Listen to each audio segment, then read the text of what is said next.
Hello, Teacup community. Welcome back to our Teacup entrepreneurs community members show, whatever we might call Mhm. it today.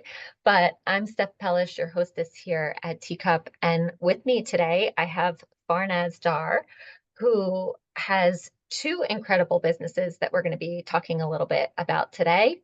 One is SauFennel, which is a company that makes fennel seeds and uses them in mixes and treats and are usually eaten after a meal to aid in digestion, freshen breath, and even to help burn belly fat.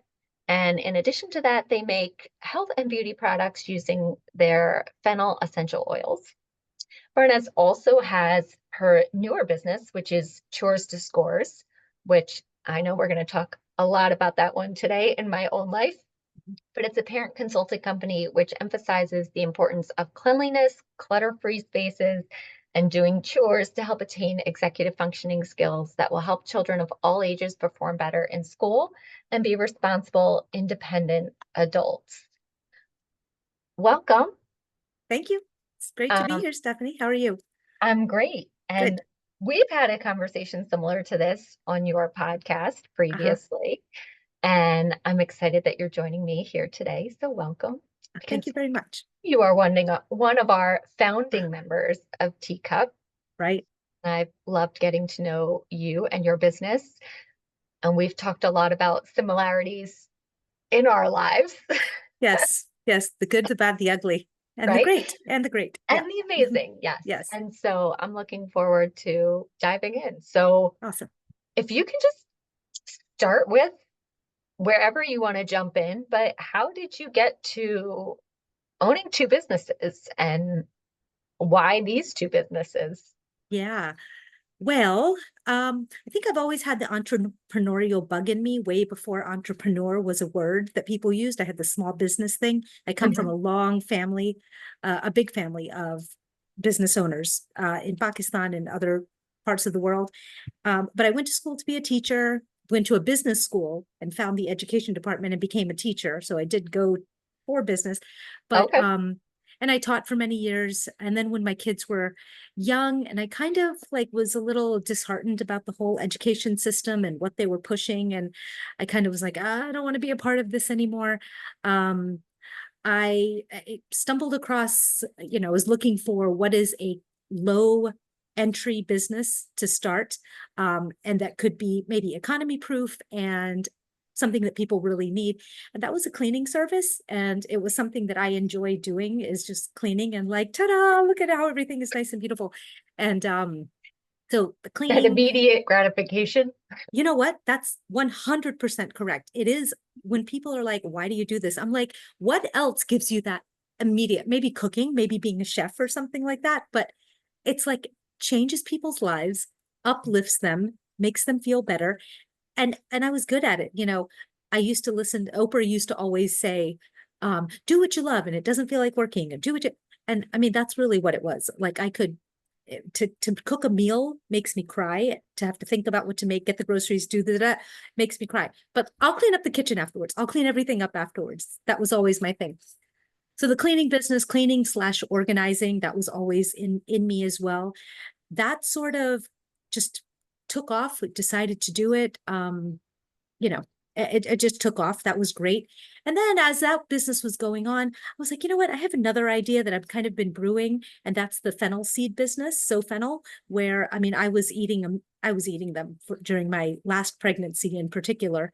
That was sort of my craving of choice. I had Okay. a really smooth pregnancy and I nursed that kid much longer than his brothers. And I was like, you know what? You can't find this stuff in the stores. I am always giving it as gifts to my friends and whoever else. Let me start this business. So, along with the cleaning and organizing that was going on, I started SauFennel. Uh, very, very different business for sure, packaged food, but rewarding for the most part, rewarding and introducing something healthy and new and natural as a way of dealing with digestive issues, which turns out lots of people are dealing with digestive issues. So started that. And then more recently, within less than a year or so, I've been kind of thinking to dissolve the cleaning side of the business and focus more on organizing, but like with a twist. And that was getting my teaching background and marrying that with my cleaning and organizing background, and Chores to Scores was founded.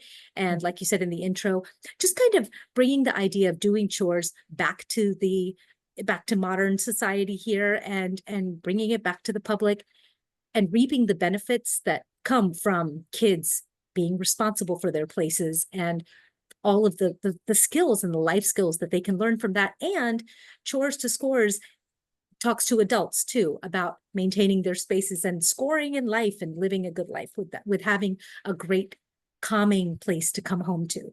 I just think it's Yeah. really important, and so like low-hanging fruit of mental health remedies, Yeah. it's Well, and yeah, there's that whole philosophy of your external environment is a reflection of your 100%. internal. Sure. And Absolutely. for me, that has always been a struggle. Yeah. And it's a Yeah. struggle I now see with my own kids because we have a lot of systems in place in Hmm. terms of how they get their things done. But when it comes to like the day to day, or when it comes to the day to day, we have a lot of systems. But when it comes to the things that need to be done like once a week or every once in a while, Yeah. that's where we struggle. And Sure. so we don't have anything really set up in terms of chores if it's not already in a system. Hmm.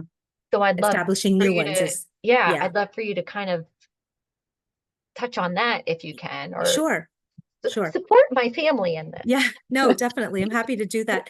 Happy to do that. I think one of the things that I tell people often is that, first of all, you have to be ready to understand that now you're bringing a new, I call it a value system. You're bringing a new value system. You're saying to your family, hey guys, we're working together here. We're living in this expensive space because, right, real estate is the most expensive thing we pay for.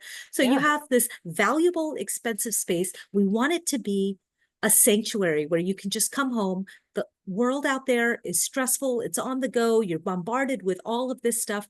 When you come home, there should be a place where you can take a deep sigh and just relax the world. And that involves everyone in the family doing their part.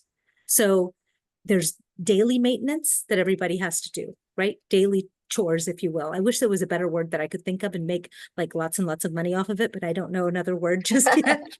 That's also in the books. That's also something I have a pin in. But like, when kids are old enough to bring you something, they're old enough to go and put that thing back. So, it shouldn't be a daily struggle to say, hey, fix your bed, pick up your clothes, wipe the bathroom sink when you're done. That shouldn't be a daily struggle. That is just family citizenship that everybody should participate in. But then, like you said, there are bigger chores that have to be done in the house just to make the house run smoothly. And I know it's funny, before I even talk about that, there is a whole bunch of people out there in the world, mostly on the internet, who want to say that kids don't need to be doing chores. They should just be enjoying life. That is not their responsibility. There is a large movement of people who believe that. So I don't necessarily fall into that, but I do have this feeling of my kids are already busy when they're in the school year. And so adding on something else does become a challenge for me because I'm like, well, they've already been in school all day. They've already shown up for sports for 3 hours today. And now I need them to go do their laundry too, or I need them to come help me clean up this playroom or whatever it might be. But I'm like, well, I also did those things and I also now need to show up and do those things. So Mhm. it is a real struggle for me because I always hated doing those chores for myself. Mhm. I love to go clean up and organize my brother's room. I love That's to so go funny. clean up and organize like my friends' houses, Yeah. Yeah. but I really struggle to do my own. I get that. And so when you say that, I'm like, I don't fit into this criteria of not like I think it's really important. Like my kids in the mornings when they're in school, they pack their own lunch. They're responsible for their own homework. Like Mhm. I don't ask them if they have homework to do. Mhm. I don't check their homework unless they ask me to. Like I'm not on top of them because we've created a system Hmm. of Hmm. these are the things that need to get done. Right. But when it comes to, like I said, like laundry or the 4-year-old's been up here making a mess of the playroom, like who's responsible for coming in and helping her or Sure. cleaning up after her? Because even though she's cleaning up, Yeah. Her version. Uh-huh. yes, Yeah. or like outside is a mess because all of the neighbors have been over. Sure. Like those are the things where I still see it as their responsibility, but I'm also like, oh, it's So, fine. but here's the funny thing. This is stuff like laundry. So you have 4 children, Yes. God bless. And they're You have, 4 to 14. So we're right. still in the younger side, but I've like my 14, 12, and 10-year-old are capable of doing Sure. a lot of those things Sure. independently or with a little guidance. Yeah. Like they make their own breakfast, they make their own lunch, like all Yeah. of those things. But But then when you've I taken say the like, time. yes, but then when I say it's time to help clean up after dinner, Yeah. you would think that like they're responsible for the world. Right. Right. So there's not one way of doing anything, right?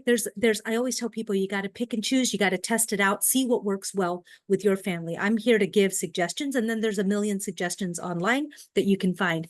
But the things that you were talking about, doing their laundry, right? Um, we're talking now about tasks that have to be done maybe once a week. Mhm. And, I know that you are not having your kids wash their clothes in a bucket and a washboard. You are not doing that. And if you are, I'm going to be the first to be like, all right, Stephanie, relax with that. No, but the point is, we're not doing laundry like that anymore. If you time out what that task takes, it takes less than 10 minutes. And that might be generous of a time frame to go and put the laundry in the thing and then to put it in they're not hanging it outside on the Right. line. No. They're putting it in the dryer. So Right. literally once a week, even if it's within the school week and stuff like that, they're taking 10 minutes to take responsibility of that stuff. That's laundry. The other part about helping your little one with the playroom, and I said helping and not doing it for her, Mhm. right? She should be there and she should, ideally you want to teach her that she has to be responsible for that space.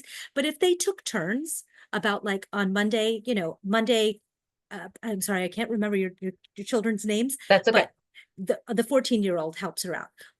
And again, if you time it out, it'll be about 10 minutes of work, and Right. everybody gets a different day to help her out. You know, I it may be a bit of a struggle initially, or it may take a little time for it to be as smooth as the morning routine is.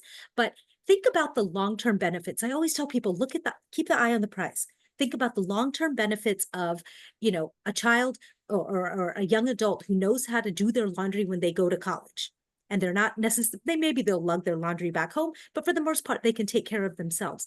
There are people out there who literally don't know how to do these basic things when they're in college. And they are either paying now to take these adulting classes, which is can be lots and lots of money, or they're really annoyed with their parents for not taking the time to teach them. And now they're sending them out in the world and they Right. have no skills to be adults.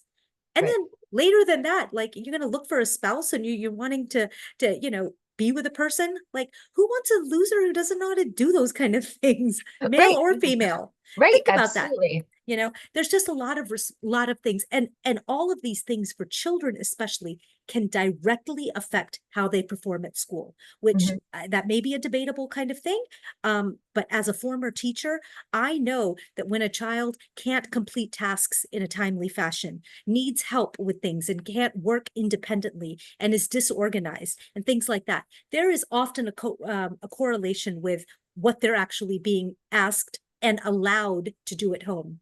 Yeah. And I say allowed because, again, those parents who feel like, no, let the kids be kids, we're going to take care of it, Right. or Well, the and kids it's aren't going to do because it it's perfectly. easier for me to do it A and hundred then percent. and then A it's hundred. just done. It's Right. And easier for it's you done now. right, or Hmm. it's done the way that I want it to be done versus Sure. just letting them do it messy or the way that they want to do it or in the time or not Right. getting into that argument with them A hundred of percent. who's Eh, going to do it. Well, I get it. it's fine. I don't want to argue with them. I'm just going to do it. And Yeah. I don't. I take on those. I say those arguments, but I do take on It's that, no, this is your responsibility. sure, sure. But there is that piece of it's easier to say, Yeah, fine, then I'll do it. And yeah. you go be a kid. 100%. 100%. But but then you know what? As a mom, as a busy mom yourself, I went through that. My kids are a bit older now, so I don't have to be on top of them. I can tell you that it's frustrating, and there may you may not want to verbalize it and say it out loud, but there's a little bit of resentment that starts building up of like, why do I have to do everything? Oh, You know? definitely. Yeah. Definitely. So so, but we set ourselves up for that Yeah. when we kind of take the I'll do it. It'll be done faster. It'll be done right the first time. We set ourselves up for that. I always tell parents that, like, you know how you patiently, or maybe sometimes, well, you knew you had to teach your kid how to brush their teeth. You knew you had to teach your kid how to use a utensil or even tie their shoe. Those were all things that you knew you were not going to do for them for the rest of their life, and they needed those skills. I I say that this is all part of that as well. Yeah. Loading the dishwasher, and literally, especially when you have multiple children. High five for the multiple children, because you divide the work up, and in less than 10 minutes, things get done. Right. Do Like you know what I work mean? together and do the thing, and then you're Exactly. done. Yeah. Exactly. Exactly. That's I call that family citizenship. Like, Yeah. how can you be, if you can't be a good citizen here, how do you expect to be a good citizen outside of the house? Yeah. You And know? I learned a great parenting, as a pediatric OT, I know a Mhm. lot of these things. I know Yeah. a lot of these skills and about like how to get my children to do things without Sure. all of the battle. But Yeah. one of the things that I learned a few years ago that was a game changer, not just for me, but for a lot of my clients, was like when it's time to go, I need you to get your shoes on, I need you to get your bag, and I Hmm. need you to get in the car. And the strategy was like, what do you need to do so that we can get in the car? Hmm. Hmm. And then that allows the child to like have that own thought of, oh, these are the things I need to do to get in the car Right. versus me telling them. One, they're much more cooperative when we're not telling them what to Yeah. do. Yeah. And two, now they're problem solving. Oh, what are the things? And Hmm. then if they forget to go brush their teeth, oh, did you do that? Like, Sure. what did you forget? What else do you need to do? Right? Like Yeah. prompting them to remember Right. versus telling them what they need to do. And so that's been a really helpful strategy. And like, who can help us get this done? Or I need the playroom cleaned up. Like, Hmm. Hmm. who can who can go help Colby right now? Yeah. Or who Yeah. was using it this week? Who's been in there this week? How can you I, show up to get it it, cleaned up? if that works for your family, I say go for it. And if that type of thing system works, 100%. For me, that sound, I know with my kids, that would have involved like, no, I didn't use it that much. He used it that much. Or like, like pointing the finger at the other one. Yeah, there is a I lot of that. there's some of that, right? So I I find that, first of all, if we don't teach our children how to do something, assume that they don't know how to do it. Just assume that they don't know how to do it. That's where that whole I'll just load the dishwasher because they're not going to do it right situation comes in, right? Hmm. Did you teach them how you Right. expect the dishwasher to be loaded? Because guess what? At school, teachers typically take the time in the beginning of the year to show them what the routine is supposed to be, what the systems are in the Yeah, classroom. They take the time to do that. And kids are smart enough to go from classroom to classroom. They'll go to music class or they'll go to art class, and they know what the routine is in each space because the teachers have all done it. absolutely. Yeah, So we can't say that, oh, they're not going to keep up or they're not going to be able to, they'll get it. But we as parents, and I'm not saying we, you and I necessarily, but parents in general have to remember that the word parent is also a verb, and it needs to be actually actionable, and right, you need to take action with it. right. And And it's that's, not always easy. hell no, it's not always easy. And every child is It's different. often not easy. Yeah. Every child is different, with four of each of ours, like 2 out of 4 may be totally in line with this. And then 2 out of 4 may, fight us tooth and nail. Right. But, I I say with tell 4 kids, somebody's always having a problem. a Someone's hundred always in percent, crisis. a I'm like, hundred can we percent. just like, I finally figured out this crisis and now this kid's gonna fall apart. Like, can we just Yeah. all be Yeah. fine for the moment? And then when they become teenagers, all the rules are thrown out, and then a whole new set of rules have to come in Right, because right. that's a whole different thing. But I mean, that's what we signed up for as parents. Like Absolutely. good and bad, it all has to Yeah. come. And again, thinking long term, like what are the benefits of patient, they're going to test your patience, but we have to be more stubborn because this is a valuable skill. Um, who was I talking to? I have my niece here from Florida. She's 15. And my sister is an amazing cook. She can freaking, oh, 30 people are coming in half an hour. No problem at all. I'll cook up a whole storm. It's totally ridiculous. I would start crying in the corner if that situation Me happened too. to me. Me too. Right. I would I like, figure it let me, out, but yeah, cooking is not my. I would go clean a closet or something just to give myself some mental I'd clarity. order pizza, so it's Right. fine. Exactly. And she is very much like her mom in the cleaning and organizing is not the number one thing. But I took her along to a cleaning job with me. And I was like, listen, I know you're not going to do this. You're never going to open a cleaning service. I get it. But you can push a vacuum from point A to point B. And I watched her like get meticulously involved with the vacuuming. And I'm like, good, that's a skill that you're never going to forget now. Right. You may not use it, but it, anyway, it's a teachable skill. And Hopefully it's she'll use something it in her own home. in her She own can home. clean up, Exactly. but yeah. Exactly. So yeah, it's worth the struggle, I think. I'm a Yeah. big proponent of it. So how do you support your clients? Like, what does that look like? How do you support families So in I doing am, this?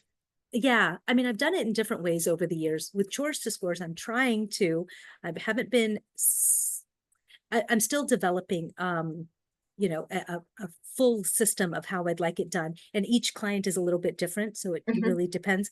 But going to their space, listening to what is working and what is not working, taking a look at the space, giving them a sort of step-by-step plan of action that I use when I work with anyone, and giving them the steps so that they can go systematically, step by step, working as a family to Yeah. either introduce chores to the house, work on a child's playroom or a bedroom to make it functional for them to be able to clean up after themselves, that parents don't have to come. One thing is, and I know you and I've talked about this, where parents have sacrificed a dining room or they've sacrificed a room in their home and said, hey, you know what, this is going to be the playroom, which is great. How lovely is that to be able to do that? But now you've essentially given your child a toy store with 4 walls of toys. And if it's not set up in a way that makes sense for where things have to go back, things generally get dumped into spaces, big bins, a closet, Yeah. And things like that. that's been a struggle for us, especially Sure. with a 4-year-old and a 14-year-old. Like my Yes. 14-year-old no longer uses this space. But now that she's going to high school, I want it to become a space where she would want to come in and hang out and have like a friend or two over. Mm-hmm. Mm-hmm.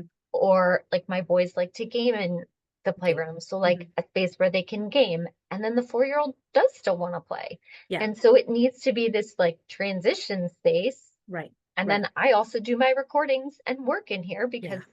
it's the only space we have with a door that closes. Yeah. That's It's a not a multi. bedroom. And Mm-hmm. so we have a lot of needs for the space, Mm-hmm.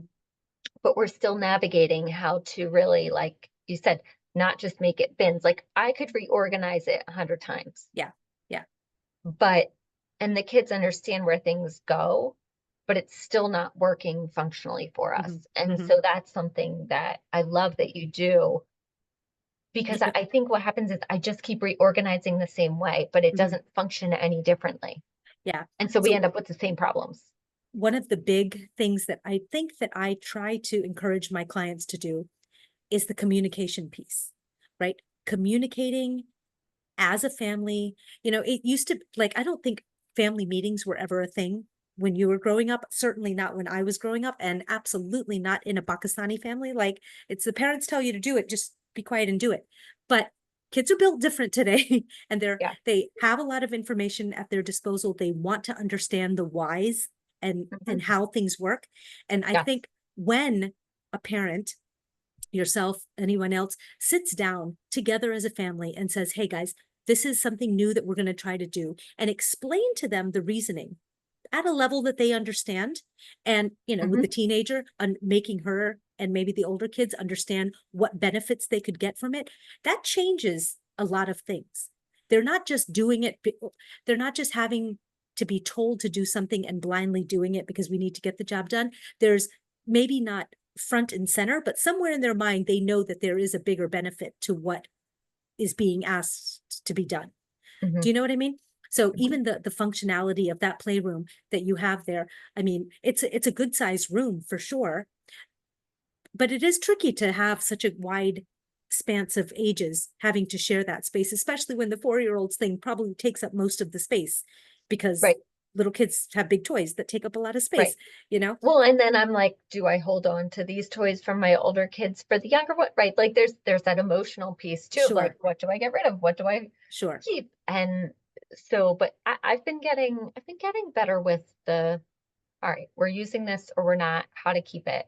Yeah. But yeah, I realized that I wasn't changing the function of our space. I just kept saying like, it's a playroom, it's a playroom. Well, I don't need a playroom. I don't need its whole room to be a playroom. I Hmm. need an area to be a play Maybe call, space. how about calling it something different altogether?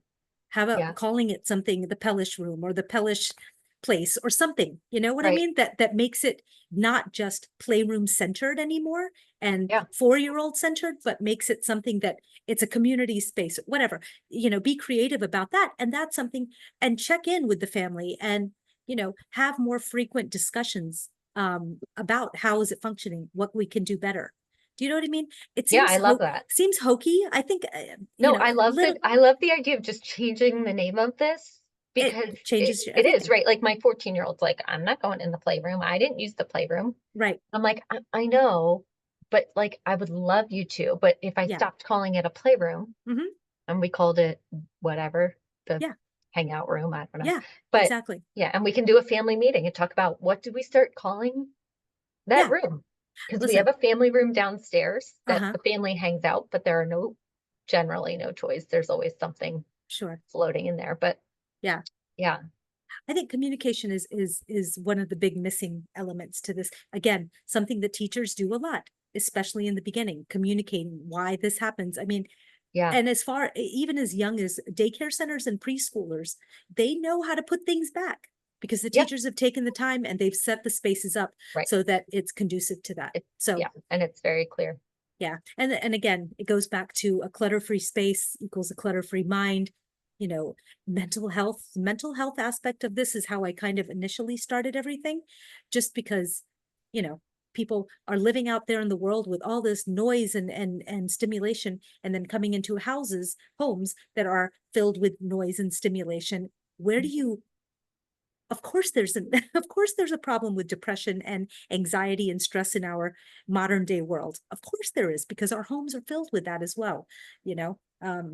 It's worth talking about, addressing. Yeah. So I feel like I don't have an easy transition, but we're just going to transition anyway because I okay. want to talk a little bit more about SauFennel. Okay. And I I want to can talk about, I have a transition for you. go ahead. Clean spaces, clean insides. There you There go. you go. There you go. So we're cleaning our bodies, we're cleaning our Exactly. spaces, and we're cleaning our bodies as well. Yeah. Yeah. So talk to me about, I So fennel. know culturally, Hmm. fennel is a often used, but in the United States, it's not as I no. know. I mean, I knew and know what fennel is, but we rarely used it unless I I found a specific recipe that called for it. And then even then I was like, well, either I have it or I don't. right, right. So But it makes a big difference. So the reason you don't know about fennel is because chia and flax have all this marketing money and they get all the attention. And poor little Farnaz and dinky little Lansdale can only do so much. So that's why you don't know about fennel just all yet. right, but it's like Um, along the same lines of what in we see terms, in terms of health for chia and flaxseed. yeah, it's a good source of fiber. Um, and I mean, I call it nature's gift for the gut. It has so many health benefits for the gut and for, women who are nursing and lactating. Like I said, number 4 son, that was my craving of choice. And I nursed that kid way longer than I did his 3 older brothers. So it helps with nursing. It's great for skin and hair growth. But again, just not known about enough. People on the subcontinent, the Indian subcontinent, it's the go-to thing for gut health. So you got a stomach ache, can't go to the bathroom, got a little, acid reflux, any of those things. Take a pinch of SauFennel or fennel, and that should cause, Yeah. relief So from how that. did you come up with like the mixes that you use, or like I know that you have a bunch of different recipes. You've got Hmm. cookies, you've got chocolates, you've got Bread. biscuits, bread. Yeah, And yeah. so how did you come up with those recipes? So every Indian and Pakistani person that you know basically will have their version of a fennel seed mix. They'll put whatever they like in it. So I have my staple, what I was using back in the day was just fennel, coconut, almond, and sesame seeds, and a few color like candy covered fennel seeds just for a little sweetness. So that was sort of what I started with. I very soon saw that, okay, people want things a little bit sweeter. So I took out the candy covered fennel seeds because I couldn't find them without the toxic colorations and all that. Hmm. Added sprinkles instead, and then added pure cane sugar, like little pieces of rock candy. And now I had a sweeter mix. Then Okay. there were people who were like, oh, do you have a sugar-free mix? So I took out the sprinkles and the sugar, and now I had a sugar-free mix. It was really crazy. And then just being out there in the farmers market, sharing it with friends and family, they're like, oh, this would pair great with some dark chocolate. So I added some dark chocolate to one of the mixes, and that became a nut free. I took out the coconut and almonds. Just basically to answer your question, just listening to people and just because Great. I am not a natural cook and I Right. don't enjoy experimenting in the kitchen. So I was just like, well, here's my little jar of what I always have. You guys should try it. It's really great. And it helps with like going to the bathroom. I just was trying to share something delicious. And then it just morphed into this remedy, natural remedy for Hmm. digestive things and all the other. And then again, a friend of mine, who's very Italian, had this very Italian cookie recipe, and she's like, "Oh, I think I could try your mix in there." So she did, and then I was giving the recipe away and saying, "Hey, look, my friend did this. You should have it." And then people were like, "Well, do you have the cookies to sell?" And I'm like, "No, but I can do that too." So started offering the cookies, and then biscotti came around, and then it just So morphed. it's Just all just kind of naturally keeps yeah, just adding recipes. listening to people, Yeah, because fennel does have a very specific flavor. Like I kind of, licorice. yeah, that black licorice flavor. And people either love it or they do not love it. Hmm. And so are you on the non-loving it I'm side? on the non-loving it. That's So I okay. like when it's mixed with the other things that I can kind of mask it. Whereas my daughter, she Uh-huh. tried a sample of one of your mixes and she was like, this is delicious. Yeah. And I was like, Yeah. all right. So my kids were kind of split. So Hmm. we had one of your sample packs and we tried different things. And so everybody tried something a little bit different, or we Yeah. shared, we were splitting the chocolate so everyone could try some Right. chocolate. But yeah, they were split on which they liked, which wasn't as as favorable. As But palatable. yeah. Totally. I tell people all the time just to give it a try. High five for trying something new at the farmer's market or whatever Mhm. festival we're at. And if you don't like it, I have a little corner over here on the side where you can face away from all the public people and just like and make whatever gross face you want. Totally okay with that. But just let's not advertise that to the world. Right. Um, but the other benefit of having it in cookie form and chocolate form and in the breads and whatever else is that if people don't like that strong licorice taste, putting it in other foods kind of masks it a little bit and makes it a little bit more palatable. Yeah. And so, yeah, that Well, seems and to work out. so growing up, like in Mm. the Pakistani culture, like, do you have a lot of flavors in Oh, your yeah, food? Yes. So like I grew up with a very standard American diet. sure. And when I met my husband, his dad is Lebanese, but my mother-in-law loves to cook, Uh-huh, loves to make Lebanese food. Like, sure. and I showed up and they had like olives in their salad. And I was like, oh. And then they put like red onions in their salad. And I was like, oh, because those both have very strong flavors for me. And Yeah. so as we were dating, I started to learn to eat more foods Okay. because they just eat differently than we did. Sure. And so my husband will eat absolutely anything. And Yeah. so now my kids are, I'm not a picky eater, but I'm a very particular, like I know Mm. what flavors I Yeah. like. And Yeah. so with my kids, it's been interesting because they are not picky eaters. They are Right. really good, except for my 4-year-old. We just Yeah. don't even count her in the what is she eating yet. Right. But they like those stronger flavors. They like that the spiciness, they like the Yeah. boldness. And I'm fascinated because I'm like, great, like keep doing this, like trying Yeah. new foods, trying the things. Absolutely. And I also know as a pediatric OT and working in the feeding space that the more you're introduced to foods, Uh-huh. the more you learn to tolerate and then like them and Yeah. then appreciate them. And be open-minded about trying them. So it's really funny when people come to the farmers market stand or wherever, they'll immediately tell their kids, "Oh, you're not going to like this." So they don't even let the kids try the sample. And I'm like, I kind Mm. of like always roll my eyes inside my head, like, "Oh, you don't know that yet. Let the kid give it a Right. try." I have a niece and nephew, Always siblings. assume competence. Always assume, right? Like same thing going back to the chores, right? Like assume that your Yeah, kids can do the thing. of Assume that course. they want to do the thing. They Yeah, just have never tried it or they haven't yeah. done it. I'll ask about allergies. Are they allergic to anything? If Sure. they're not, let them give it a try. My niece, since she's been 2 years old, knows exactly where I keep my SauFennel jar and goes beelines over there to get it. And her brother is just like, ew, no, not for me. Totally fine. Yeah. But yeah, you never know. Well, So and you've got the chocolates too. So, exactly, oh, here, try a chocolate, try a cookie. exactly. Well, Yep. it's really funny, Stephanie. I don't know if when your kids were younger, if they'd ever used gripe water. Have you heard of that? Yeah, I don't know that I used it for any of them Okay. though, but Yeah. yes. It's supposed to help with colic and gas and Mhm. upset stomach. And it's just fennel water sweetened. That's all it is. Interesting. These guys are like killing it around the world. Like we grew up drinking gripe water. So yeah, that's all it is. Well, is Yeah. that your next product? Do you have a fennel water? I don't, but you know what? I do have a fennel tummy treatment, like an external if you don't like the taste of it, but still want the benefits of fennel, Hmm. like a tummy treatment that castor oil and fennel Yeah, blend. And I have do you know about oil pulling? Have you heard of I oil do. pulling? Yeah. Yeah. So I have a coconut fennel essential oil pulling remedy solution that's been amazing. And then I have this like amazing coffee face mask with some fennel essential and rose water in it. Yeah. So I'm Oh, kind of fancy. experimenting with outside because fennel's great for your skin. So if you don't want to Hmm. eat it, totally fine, but don't like lose all the benefits of it. Right. You can gain the benefits in other ways. So Oh, yeah, I love that. it's cool. Yeah, we're working on a tea. I haven't perfected it yet to bring to market, but that hopefully by the end of the summer and definitely by the holidays, that should be ready to go. Yeah, So, I tried a tea when I was nursing one of my kids, uh-huh. but I struggled with nursing Oh, and did you? Hmm. producing enough. So I was Yeah. always looking for the Yeah. help, but it wasn't enough for me, but Sure. that's all right for other reasons too.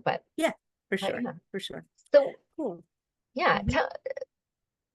where mm, trying to decide where I want to go with like your entrepreneur journey. Like Uh, you've been an entrepreneur for a long time now. yeah.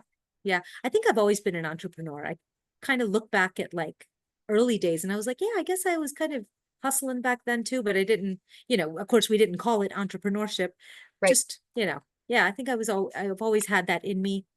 eBay days. I remember when my kids were younger, I would like when jeans had those like appliques on them and beads and like Hmm. embellishments, I would like I would go to like a thrift store when my kids were like one was in preschool, one was in the stroller taking a nap, and I would just like kill 2 hours by going to the thrift store and like finding pregnancy jeans for some reason were my thing.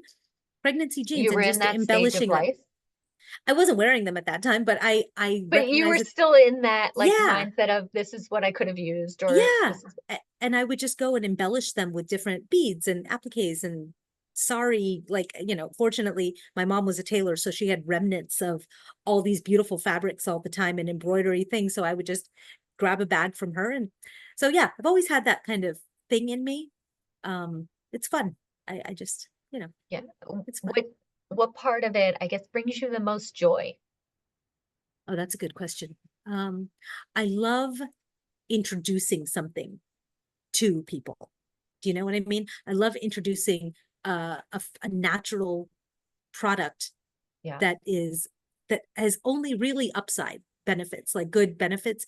When it comes to SauFennel, when it comes to Chores to Scores, I love giving tips and ideas to parents who can then be like, oh my gosh, I tried this and it works beautifully. Or, yes, it really worked. Like, yeah, I know it's going to really work. That's why I'm telling you to do it. Right. But, just sharing the information, I think is really, really fun for me. Yeah. So, yeah, Oh, that's I what it love is. that. There's lots of negative parts to entrepreneurship and um Yeah, we don't need to focus What's on been the those. biggest challenge? Or what's been one of the biggest challenges? You know what, Stephanie, I'm not even gonna, you know that I wear my heart on my tongue. Honestly, the Good. financial aspect of it, the financial, just following the books and following the Yeah. money, and that, that is not my superpower. And it has been something that has been a little bit challenging for me. So, you know, a space to improve upon is how I'm trying to spin it, but Yeah. it also gives me agita and makes me cry a little. So, but you know, We'll spare you from your therapy session right yeah, now. yeah, exactly. Let's please keep it positive. Yeah, Yeah. But for no, sure. there are a lot of challenges in Yeah, business, and I appreciate that you shared that because I think so many women in our community yeah, understand that, we don't just jump into the dream entrepreneur life and look, millions just fell from the sky. And yeah, I hear these people say like, I created this course and it made $250,000 in the first round. right. Well, that's lovely for Yeah, you. But yeah. the reality is that many businesses close in the first 5 years, and Hmm. it's because it's hard and it's because it takes a lot of faith to keep moving through those challenges and to Right. trust that the next thing is coming. And so I definitely Yeah, validate what you're saying and yeah, understand what you're saying.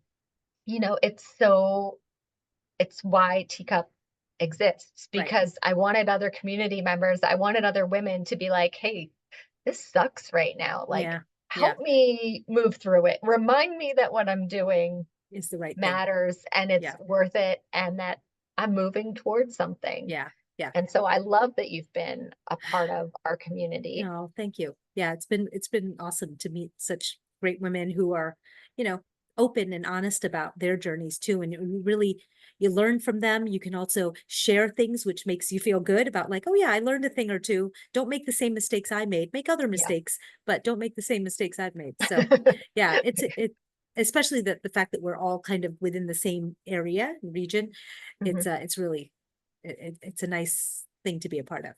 So yeah. Well, we're honored to have you as part of it. And I'm honored Thanks. that you spend some time with us today. And I look Thanks. forward to sharing more about SauFennel and Chores to Scores. So tell us where we can find both of those businesses. Tell us where we can find you. SauFennel and Chores to Score. SauFennel is spelled S-A-U. I'm sure that show notes or something will have that. But Yep. SauFennel and Chores to Scores, Instagram, Facebook, and TikTok. But you know, don't go to TikTok too much. But TikTok will get better with that. And then, of course, you can always DM us there. And SauFennel.com and chores2scores.com for our websites. Awesome. Thank So you there you so go. much for You're your very time welcome. today. You're very welcome. Thanks, Stephanie. Have a great rest of your day. Will do. All right.